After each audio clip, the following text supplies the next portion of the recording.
Overall the lecture was really interesting. এই ধরনের কিছু ফিক্স সেন্টেন্সেস আছে যেগুলো বহু বছর ধরে মানুষ জাস্ট ফাও বলে যাচ্ছে, এটা কখনোই বলবে না, একবার বললে আপনার স্কোর 0 হবে। স্পিকিংয়ে আপনারা জানেন যে ফিক্স কোনো টেমপ্লেট ব্যবহার করলে এখন কাজ করে না। পাশাপাশি কিছু সেন্টেন্সেস আছে যেগুলো আপনি যদি একবারও বলেন আপনার স্কোর 0 হয়ে যাবে। এগুলো ফ্ল্যাগ করে দিয়েছে Pearson. For example, I have a beautiful picture in front of me, I have 40 seconds to speak, this picture or lecture is very informative, I love the picture because it gives me chills and thrills, or I love the picture because it makes me happy, overall the lecture was really interesting। এই ধরনের কিছু fix sentences আছে যেগুলো বহু বছর ধরে মানুষ just ফাও বলে যাচ্ছে, এটা কখনোই বলবে না, একবার বললে আপনার স্কোর 0 হবে। পাশাপাশি টেমপ্লেট ইউজ না করে অনেকে যেটা করে যে একই সেন্টেন্স বারবার বলে, এটা করলেও আপনার স্কোর 0 আসতে পারে অথবা অনেক খারাপ। যেমন আপনি বললেন, in the picture I can see a beautiful tree, in the picture I can see a man, in the picture I can see a dog, in the picture I can see, তার মানে কি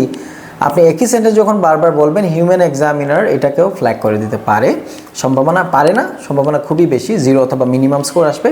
একইভাবে the speaker mention একই জিনিস বলে যাবেন না, because এই ধরনের সেন্টেন্সগুলি আপনাকে পুরা স্পিকিং বা সবগুলোতে বললে সবগুলো ডিসক্রাইবিং রিটেল লেকচার আপনি 0 পাবেন। তার মানে স্পিকিং খুব ভালো হবে না, যে কারণে আপনার লিসেনিংও এফেক্ট করতে পারে রিটেল লেকচার থেকে।